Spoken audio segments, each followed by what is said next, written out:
आप सबको नमस्कार, प्रणाम, आदाब, जय हिंद, भारत माता की जय। आज से बढ़कर खुशी का दिन क्या हो सकता है।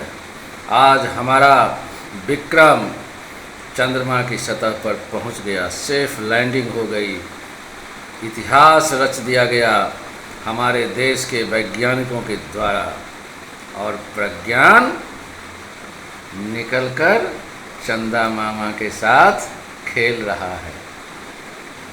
कितने मज़े की बात है, कितने आनंद का विषय है आज का यह दिन। पूरे के पूरे हमारे देश के 140 करोड़ हमारे भाई बहन खुशी से झूम गए थे। जैसा प्रोग्रामिंग किया गया था, बिल्कुल उसी प्रोग्राम के तहत यह हमारा चंद्रयान 3 पूरे दुनिया में भारत का सम्मान आसमान में पहुंचा दिया। बहुत खुशी का दिन है। हम सबको बधाई, आप सबको बधाई।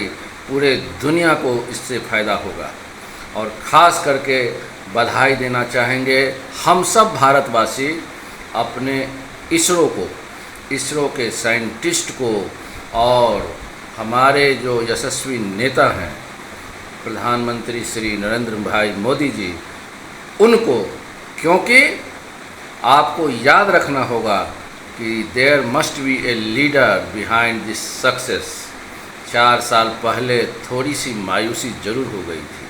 चंद्रयान 2 की बात आपको याद होगी, अधूरी सफलता हमें मिली थी। It was not a failure at all.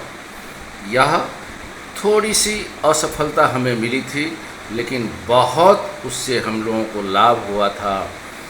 हमारे प्रधानमंत्री ने उस समय हमारे जो इसरो के चीफ साहब थे उनसे गले मिल कर के उनको संवेदना व्यक्त की थी, उनका हौसला बढ़ाया था, उनको डिस्करेज नहीं किया था। उन्होंने कहा था कि आप परिश्रम करते रहिए, परेशानियां आएगी, लेकिन आप ज़रूर एक दिन फतह करेंगे। और उनकी इस हौसला अफजाई ने आज देखिए कि भारत का तिरंगा, हमारा परचम लहरा दिया गया। पूरे दुनिया भर में हम छा गए। आज तक दुनिया का कोई भी देश दक्षिण ध्रुव में लैंड नहीं कर पाया है। भारत इकलौता देश है। इससे बड़े गर्व की बात क्या हो सकती है। पूरी दुनिया हैरान है। 77 साल पहले महज जो देश अंग्रेज़ों का गुलाम था, आज वह चंद्रमा पर पहुंच चुका है। चंद्रमा पर अपना झंडा गाड़ दिया है, तिरंगा को लहरा दिया है। इससे बड़ी खुशी की बात क्या होगी। मैं इसलिए बोलता हूं कि it's matter of political leadership also, क्योंकि जैसे हमारे लाल बहादुर शास्त्री साहब थे प्रधानमंत्री, तो देखिए कि 62 की लड़ाई अभी ख़त्म हुई थी और हम लोग बुरी तरह से हारे थे, और 65 में पाकिस्तान आक्रमण कर दिया। और कितने कुशल नेतृत्व से लाल बहादुर शास्त्री ने हमारे सेनाओं का मनोबल बढ़ाया, जय जवान जय किसान का नारा दिया और पाकिस्तान को धूल चटा दिया। तो यह नेतृत्व एक व्यक्ति का होता है, लीडर का होता है, प्रधानमंत्री का होता है। सारे प्रधानमंत्री एक जैसे नेतृत्व प्रदान नहीं कर सकते हैं। लाल बहादुर शास्त्री साहब ने जैसे हमारे देश के सेनाओं का नेतृत्व किया, देश के लोगों का नेतृत्व किया, वैसा ही नेतृत्व श्रीमती इंदिरा गांधी जी ने किया। पाकिस्तान को 2 भाग में बांट करके, तो श्रेय पाकिस्तान को बांटने का श्रीमती गांधी को जाता है। ऐसे ही हमारे देश के जो स्वर्गीय राजीव गांधी जी प्रधानमंत्री बने, आज जो डिजिटल इंडिया है, उस सपने को साकार अगर किसी के कारण हुआ है तो श्री राजीव गांधी का योगदान हमें याद करना चाहिए, उनके नेतृत्व को हमें याद करना चाहिए। और ऐसे ही हमारे अर्थशास्त्री प्रधानमंत्री, हमारे अर्थशास्त्र को, बिगड़े अर्थव्यवस्था को सुधारने का काम डॉक्टर मनमोहन सिंह जी ने किया, तो हम उनको भी धन्यवाद देते हैं कि नहीं देते हैं, हम उनके आभारी हैं। और ऐसे ही जो 4 साल पहले जो अधूरा हम लोगों को जो मिला था, जो अधूरी खुशी मिली थी, अधूरी सफलता मिली थी, तो हमारे प्रधानमंत्री नरेंद्र भाई मोदी का जो निश्चय था, आज उन्होंने यह साबित कर दिया अपने नेतृत्व में, और इसका क्रेडिट नरेंद्र भाई मोदी को भी जाना चाहिए, because it is under his leadership that has motivated our scientist. वरना जो ऐरे गहरे नथु खैरे जो प्रधानमंत्री होते हैं, उनके बस की बात ये नहीं है। मैं इसलिए इसको आपके साथ पॉलिटिकल मैटर ला करके जोड़ देता हूँ, क्योंकि हर सफलता के पीछे बहुत सारे प्रयास होते हैं, और उन प्रयासों में एक नेतृत्व होता है। नेतृत्व ही एक सही दिशा प्रदान कर सकता है। आज आप देखिए कि हमारे देश में अगर श्रीमती गांधी नहीं होती तो क्या पाकिस्तान का बंटवारा संभव था? Not at all possible, nobody could have ever imagined. हो ही नहीं सकता था, और पाकिस्तान का जो सरदर्द था वो बना ही रहता। आज अगर नरेंद्र मोदी हैं तो पाकिस्तान की क्या दुर्दशा है, आप देख लीजिए। यह नरेंद्र मोदी का देन है। हम लोगों को याद रखना चाहिए, क्योंकि चुनाव बहुत नज़दीक आ रहा है, और मैं किसी पार्टी के लिए नहीं प्रचार कर रहा हूँ, मैं सिर्फ लीडर की एडवोकेसी कर रहा हूँ कि देश के लोग इस बात को ध्यान में रखें। हिंदू मुसलमान करके देश को बांटने वाले नेता नहीं हो सकते हैं। मुसलमानों को अपीजमेंट करके अपना वोट साधने वाले लोग इस देश के लिए गद्दार हैं, उनको ध्यान से देखिए। मैं इसलिए बोल रहा हूँ कि जब इसरो की यह सफलता मिली तो ममता बनर्जी का एक ट्वीट आ गया, और वो ट्वीट मेरे दिल के आर पार चला गया, क्योंकि ये ममता बनर्जी बोल रही है कि it's not a success of prime minister Modi, it's a success of team India, team ISRO. Yes, it is success of team ISRO, everybody knows it. लेकिन आप किस मुंह से बोलते हैं?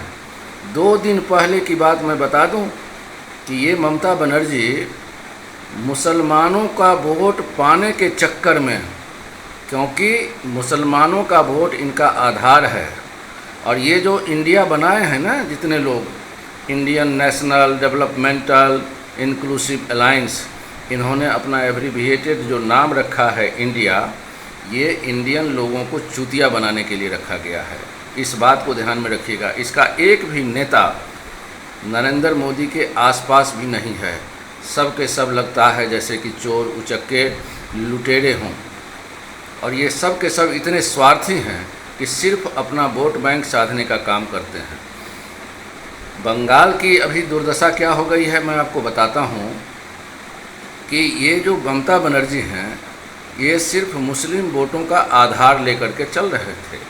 अब बंगाल में एक मुसलमानों की पार्टी आ गई है, ISF, इंडियन सेकुलर फ्रंट, और इंडियन सेकुलर फ्रंट जो है उसने इनका सुपड़ा साफ कर दिया पंचायत इलेक्शन में।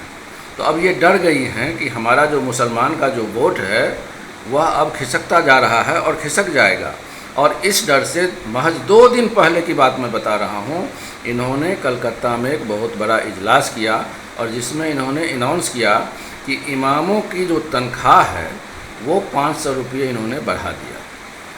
इमामों के साथ साथ इन्होंने पुरोहितों के लिए भी 500 रुपया बढ़ाने का काम किया है। लेकिन क्यों? What for?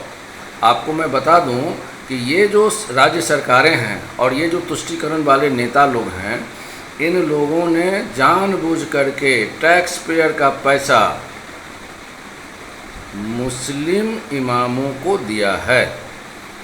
आपको मैं बता दूं कि 1993 में इमाम काउंसिल सुप्रीम कोर्ट पहुंचा कि भाई हम लोगों को कुछ तनख्वाह मिलनी चाहिए। सुप्रीम कोर्ट ने उनको ओके कर दिया कि yes you are entitled for payment monthly salary. लेकिन कौन देगा? वक्फ बोर्ड देगा, क्योंकि उसको बहुत सारे पैसे आते हैं रेंटल से। लेकिन वक्फ बोर्ड ने ठेंगा दिखा दिया, बोला नहीं हमारे पास पैसे नहीं हैं। तो आप जानते हैं कि ये जितने तुष्टीकरण वाले नेता हैं, मैं आपको जो भी मेरे मुसलमान भाई हैं ध्यान से सुनिएगा, ये नेता लोग आपके नहीं हैं। जब ये लोग देश के साथ गद्दारी करते हैं तो आपके प्रेमी कहाँ से होंगे? इनके जहन में सिर्फ वोट की लाट टपकती रहती है। तो इसलिए ये लोग सिर्फ और सिर्फ मजहब का कार्ड खेलते हैं।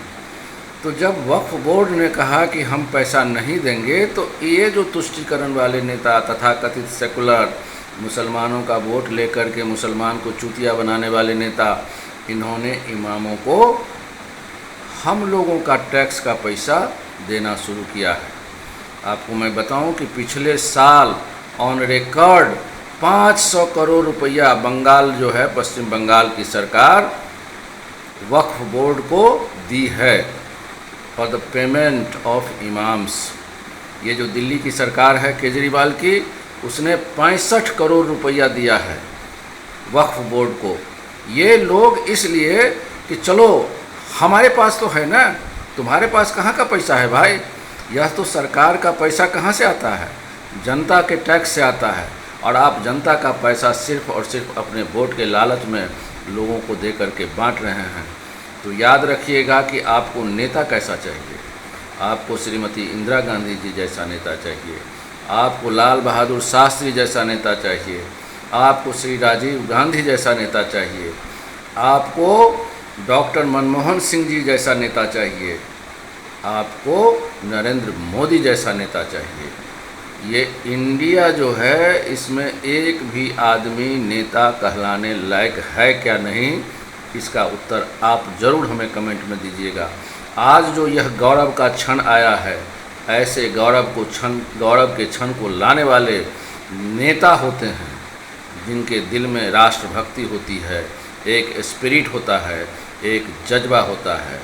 आज की इस सफलता के लिए हमारे सारे वैज्ञानिकों को बहुत बहुत शुभकामनाएं। हमारे साइंटिस्ट ने हम सारे भारतवासी का छाती 56 इंच का कर दिया है। हम सब भारतवासी अपने वैज्ञानिकों के साथ हैं, अपने फौजियों के साथ हैं, अपने किसानों के साथ हैं, अपने उद्योग में काम करने वाले मजदूरों के साथ हैं। हम एक हैं। भारत माता की जय, वंदे मातरम। आप सबको अच्छा लगा अगर हमारी ये बातें, तो आप ज़रूर प्रतिक्रिया करिएगा और जय हिंद ज़रूर इस सफलता के लिए लिखिएगा, क्योंकि आज का दिन एक इतिहास का दिन आ गया। हमारा विक्रम चांद पर लैंड कर गया और प्रज्ञान चंदा मामा के हाथ से खीर खा रहा है कटोरे में। आप सबको नमस्कार, प्रणाम और जय हिंद।